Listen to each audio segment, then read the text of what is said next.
in Blacksburg. Temperatures won't reach 60 in this one, 57 degrees at time of first pitch, and some utilizing sleeves on this night. But the sky's clear enough after a little bit of rain earlier today. You talked about it back in the Friday night slot, Bo, and he really needs to be the tone setter for the Hokies in this one after spending the Duke series, the North Carolina. Dominate the Fighting Irish, and again, if Virginia Tech wants to make a run in the tournament, you got to have a #1 guy you can count on if Renfro can get back to that kind of form. Going to work against Jacoby Long to get things started. Long with that average just sub 300. And trying to work a little closer to it. He'll dump this into right field. A base knock to get it started for Miami. Long trip for the Canes. Unfamiliar weather certainly for the South Florida crew today, but the start they had hoped for here. Yeah, you know, it's funny. You watch the teams go through warm-ups. Virginia Tech's out there in short sleeves. A team known for its consistency in college baseball's postseason. You think about nobody out of the ACC more College World Series trips than this group, and trying to claw their way in this go-round. But here's the start they'd hoped for in Blacksburg. Liner up the middle, and they're on the corners before the first out is recorded. Yeah, Jacoby Long, who can really running on the pitch there, and great piece of hitting right there by Villegas. Goes down and get a fastball, drives it right back up the middle. Easy first to third for a fast runner like Jacoby Long. Well, here's a Miami team looking like those glimpses of brilliance that they provided along the way this season. And who have they set the stage for? The first at bat for the freshman in Blacksburg this weekend. Some umpires will give you that. Sometimes they won't. But for a guy like Renfro pitching to a guy with the kind of power Cuvée has, he needs that pitch right there. Like it was about just a baseball or so out of the zone. This is in there where it can be swung on, and it is. It's going to leave the yard off the light post for number 18 on the season, and Cuvée reminds fans here in Blacksburg he is as advertised, and it is a top 10 mark in the country, and he will build on it. Dumps this just shy of that Virginia Tech logo in center field. Ben Watson locked in. The fact that he hit the 3 in the midweek is it made him a double-digit home run man when he hit the first of those 3. This is skied into shallow right center. Everybody converging on it, and it's going to be the center fielder Long calling everyone off eventually to make the catch. Yeah, that's a good play by Long. That's one of those rare plays where 3 guys are all equally involved in the play. Communication is key there, but when you have a Gold Glove caliber center fielder, and the coaching staff love Jacoby Long's play in center field defensively, you're always going to get out of the way and let him make plays on a pop-up like that. Gathering up the lid and working his way back to straightaway center field after grabbing the second out of the inning. Going to leave it up to Micheletti if they're to cash in Watson's run. Quietly notching his 6th strikeout of the game for the second out of this 4th inning. Goes to work against the top of the order and Long. Gave up 4 runs in the opening inning, and has put nothing but zeros up since, trying to do so for the 3rd consecutive frame. First hole. After that, you just got to settle down and do the best you can after getting, after not going the way you wanted to do it at the outset. Well, and we made the comment related to Zilbo, get to the good ones early, right? Well, Renfro maybe reminding everyone here he is one of the good ones. From the top of the 1st inning, he's done a really good job settling back down. Liner, shortstop there. Since that first frame, he quarantined a double around a couple of strikeouts in the 3rd. To hold down and make sure, or among those they're trying to hold down and make sure they work their way to Charlotte as a part of the ACC tournament. Of course, they'll have a direct say in that with the final weekend of the year. Yeah, they get to host Pitt down there in Coral Gables, so if it's close going into that final weekend, at least they got the home field advantage to sew up that final spot in the ACC tournament. But Pitt over a top 10 ranked Florida State team. Georgia Tech over that highly regarded and highly ranked Duke team. And then Wake and Clemson get together, and it's the preseason #1, not the highly regarded of the 2 teams in terms of rankings right now, that gets the better of that. Just a reminder that on any given night in the ACC, you never know. You never know. What Joaquin Andujar, the great pitcher of the St. Louis Cardinals in the 80s, once said, you can sum up baseball in 1 word: you never know. And that's what we're seeing with the ACC. It's just you can try to play the prediction game all you want, but they still have to settle it on the field. Parliament's pitch going to be bunted. He'll have one chance, and that's barehanding it. It's a beautiful play, and he's able to get the runner Long, the leadoff man, by a step. Yeah, Jacoby Long's asking for a replay there, and I think he might have some ground to stand on. You know, again, if you look at it from Jacoby, look how high this pitch is. Generally speaking, you want to bunt a strike, just like you want to hit a strike. If the pitcher wants to walk you, you let him. But Long is fast enough that he got out of the box good enough. Yeah, I think that's going to have to be overturned.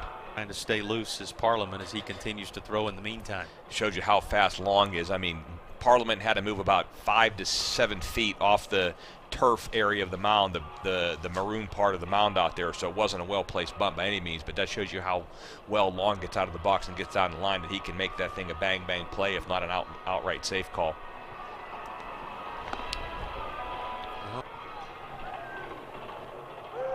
It will be overturned. The call is safe. Long knew it, and he is rewarded for his assurance. Come home to touch the plate in that opening frame. That, of course, was against Renfroe. It's Parliament now. Runner on the move. Here's the throw. Third base side of the bag, and that will easily allow Long in there as he swipes his 8th bag of the season. Yeah, you know, Long exhibited his speed on the bunt. You know, it's one of those catch-22 situations. You got a guy like Cuvée who has the big-time power you're looking for. You don't want to make any outs on the bases with a guy that's guaranteed to hit this inning, but at the same time, if you can time up the pitcher well enough to get a good jump and Long speed, that's an easy combination right there to steal second base. The first. It was his 18th of the year. Parliament had to follow through once he spun all the way around. And he'll have some time to think about his 3-0 pitch. Well, we showed you what has happened elsewhere around the ACC tonight. An important win for these two. Hanging in the balance, and this to draw first blood, to get that Friday night win, you're really selling out to it. You know, sometimes you're better off losing 10-2 on a Friday night than you are losing 7-6. Tackett gives it a charge. He's going to one-hop the fence and will stand up at second base with a double of the one-out variety, and Virginia Tech has the go-ahead run in scoring position. And checked in this contest have been at the center of some of the discussion and some of the emotion that has bubbled over in this one. And now, without Urso, it goes back to the top of the order. Here's Long and company trying to turn their attention back to a baseball game that must be won here in the 9th. Yeah, that's such a huge call. You know, one of the biggest indicators of your ability to score runs is getting a leadoff hitter on, and that could have gone from strike 3 to ball 4 real fast, and it's a completely different outlook in this top of the 9th. Well, and back to the point that we started the inning with, it will for Virginia Tech has a chance potentially to win the game. Yeah, you're hoping Miami, if you're on a Miami bench, one of these next two guys got to get on to give Cuvée a chance to give us a lead. And fouled off again by Long here. The 9-hole hitter having to gather his things here in this 9th frame. A lot of frustration from both sides, a lot of missed opportunities out there. There's been ducks on the pond for both teams, but we saw the stat earlier. Just gem of the night for Miami. You've seen feast or famine, home run, strikeout type performances from a number of these teams. You saw the squeeze play where Virginia Tech tried to take the lead in the 8th. And now here's a strikeout followed by a pop-up foul that they won't be able to hang on to. First base side. Ebel was dancing around trying to settle underneath it. In the end, it falls harmlessly to the turf, and the at-bat will continue for Long. Just didn't quite squeeze it long enough to carry it all the way through the catch. Here's a 1-2, and that's up around the helmet of Long, and he's now got to go fetch his equipment about a third of the way up the third base line. Just about everything across the last couple of innings in this key ACC battle. Got to see if cooler heads prevail.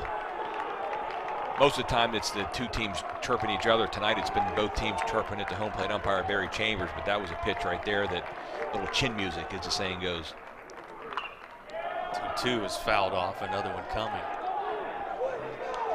It's one of those nights that you so often hear coaches say, the team that is able to remain within themselves and stay focused on the task at hand can find that ultimate advantage to come out on top. Who's it going to be in the opener? This isn't football or wrestling where you can just kind of grab the game and choke what you want out of it. You got to let the game come to you as a pitcher, as a hitter. Breaking ball that just stays off the plate away. I thought that was a good call. Ball was probably in the left-handed batter's box, inside line right there. Good call by Barry Chambers to leave a ball. 9-pitch at bat, and we just worked it to a 3-2 count. Here's a payoff pitch. And this is hit well. And that is going to go into the Blacksburg night to give Miami the lead. Long takes advantage of second life in the ninth. Jacoby Long took exception to the 1-2 fastball up around his chin. Gave a stare to Shoemaker, still staring at him. A little bit of adrenaline from Jacoby Long. The fast twitch, speedy center fielder says, I'm going to take this thing into my own hands. Got a 3-2 elevated fastball. Give the Canes a lead. I'm going to take it a step further than that, Bo. Go all the way back to the pop-up first base side foul territory. Yep. Had they squeezed it, he is retired. With second life, Jacoby Long pushes Miami back out front with a solo shot in the ninth. And look, you can see the reaction of Garrick Ebel over there at first base. He knows, as much as he doesn't, it's not going to, it's in his mind. He knows he should have caught that ball. If he catches that ball, like you said, Jay, this inning is completely different. We got 2 outs, nobody on. Just a tough situation for Garrick Ebel. Counts that have ended in strikeouts. So kudos to those pitchers for falling behind, but figuring out a way to get back into the zone. Canizero, pretty good ride, but plenty of wheels for Long out there, and he will track it down. Long, who put the Canes out front with his home run in the top half of this ninth inning, recording the second out defensively, and now Miami 1 out away from taking the opener.